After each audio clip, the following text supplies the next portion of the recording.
la política de Aristóteles, ¿no? Y por lo general,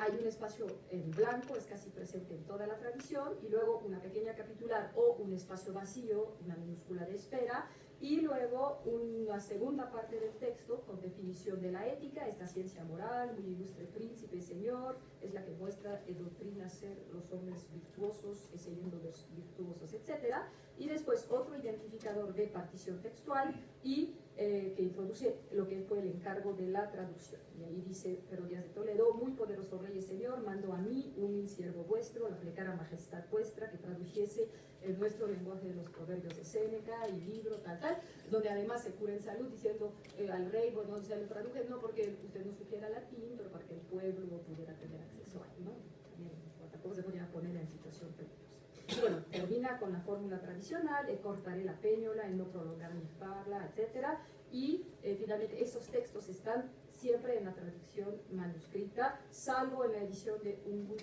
y de Herbst de Sevilla, que es la edición de 1495, donde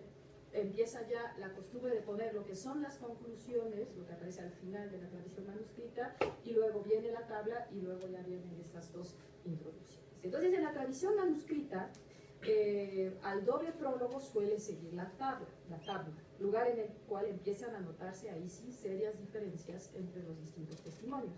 Si en el manuscrito T310 de la Biblioteca del Escorial no se halla huella de la tabla entre el prólogo y el primer proverbio, hay sin embargo un folio en blanco, es decir, hay una marca, digamos, física de una separación. Ese folio en blanco además muy interesante, pues se usó para ensayos de pluma. En cambio, el manuscrito 980 de la Biblioteca de Cataluña, que tienen ustedes aquí en la pantalla, es un manuscrito en el que se ve claramente que no hay tabla porque no hay espacio para poner la tabla. Aquí termina el cortaré la péñola y luego dice, ¿no? Mande corregir, para que el rey mande corregir lo que menos prudentemente sea escrito, así termina el párrafo y luego empieza con una gótica caligráfica el texto en latín del proverbio, ¿no? Es decir, el texto muy interesante con rasgos aragoneses evidentes, marca, digamos, que nunca hubo ahí una tabla. Y tenemos el caso difícil de resolver de un manuscrito que es el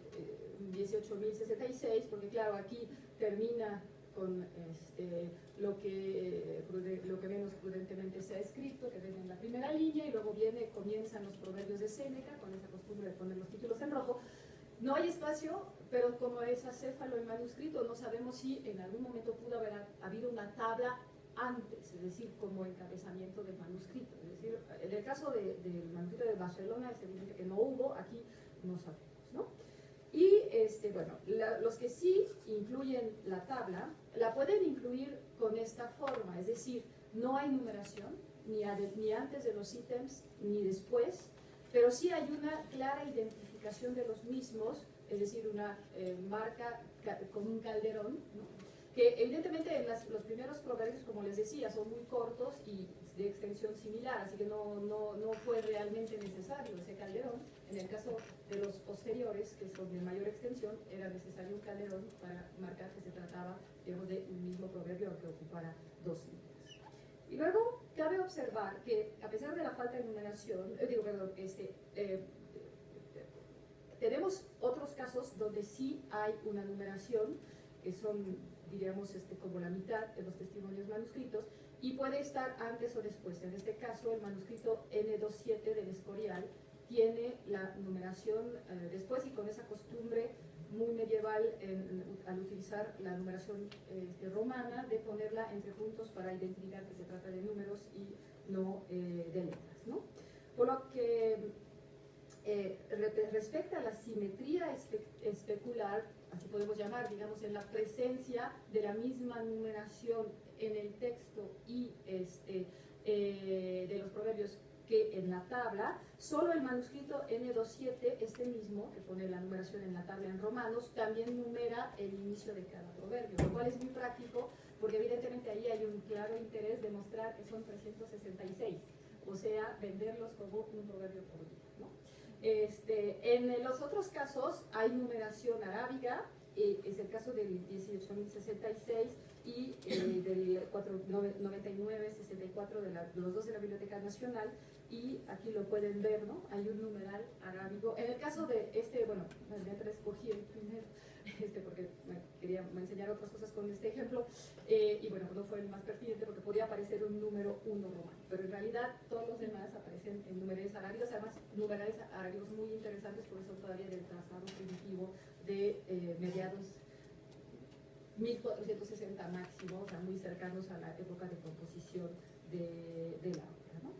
Se trata de un elemento muy interesante para estas alturas del siglo XV, claro, el uso de arábigos, aunque estoy consciente de que en este caso, en el manuscrito 99-64, la presencia de un número en el margen y con un tipo, digamos, un ancho de pluma distinto y más bien similar a lo que es el comentario marginal, podría indicar que la numeración fue posterior, pero está presente desde la tabla, y por lo tanto hay por lo menos una simetría, digamos, en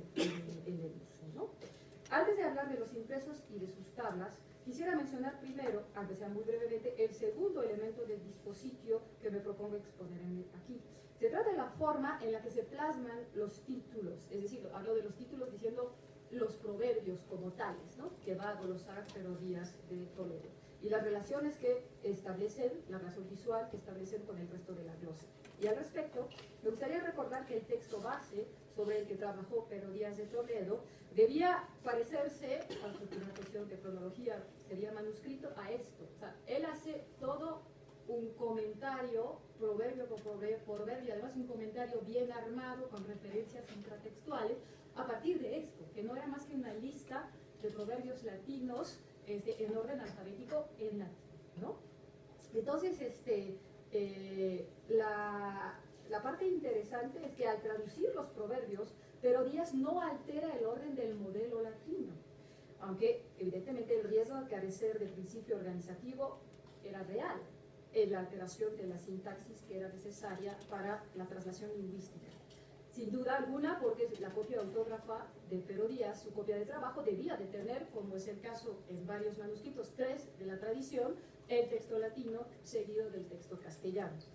El caso, aquí tienen un ejemplo del 292 de la Biblioteca de Palacio Real, donde ven el texto latino que precede su traducción. Todos ellos, además, con una puesta de manifiesto clara mediante el empleo de una gótica caligráfica de mayor tamaño, como se puede ver en este ejemplo, y además una gótica caligráfica que esto destaca todavía más cuando el manuscrito, el cuerpo del texto está copiado en una cursiva tan, digamos, compleja de leer como en el manuscrito de Barcelona, ¿no? Incluso el manuscrito 927, el más lujoso que tenemos de los proverbios, presenta alternancia de color, tinta violeta para el texto latino, azul para el texto, la traducción en castellano, hablando del título, y luego el cuerpo del texto en negro. No puse reproducción porque no tengo más que una fotocopia del microfilme y por lo tanto pues, no se nota eso, pero en una revisión codicológica lo pude rastrear, ¿no? Entonces, la mayor parte de la tradición manuscrita siguió la misma norma con mayor o menor esmero en el trazado de la caligrafía del título, una costumbre que la imprenta retomará sin cambiar de tamaño, pero sí con una estratégica colocación de un espacio entre el proverbio y su glosa para marcar su carácter de rúbrica, algo en lo que seguía, por ejemplo, lo que es uno de los manuscritos, el T310, ¿no? Que pone,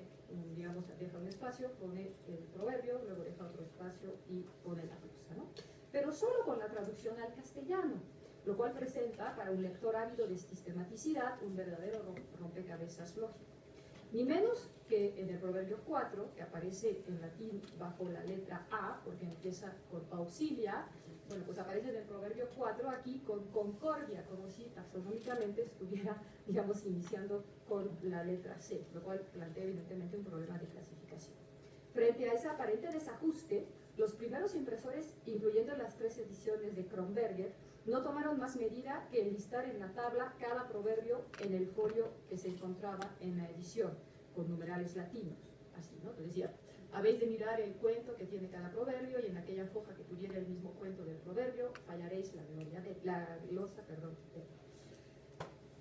La penúltima edición, ya impresa en tipografía humanística, en Amberes y por la prestigiosa casa de Juan Stelzio, repara en ese problema de ubicación de los textos y por ello opta por una reorganización alfabética según la traducción al castellano, donde el proverbio va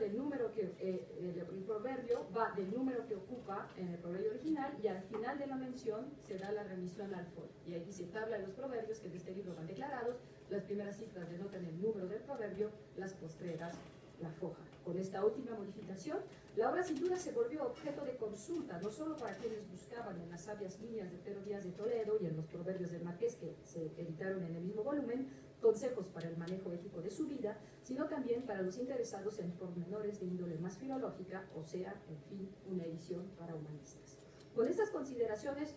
cierro esta ventana hacia la apertura del campo semántico de la iconotextualidad, mucho más allá de los límites de lo icónico, sino a toda una serie de fenómenos gráficos y visuales que conforman en su conjunto la disposición de los textos medievales y los alcances pragmáticos de la variatio, tanto para la configuración del emisor como para la detección de elementos vinculados con su receptor, único personal o múltiple prototípico. Un tema en el que todavía hay mucho por averiguar.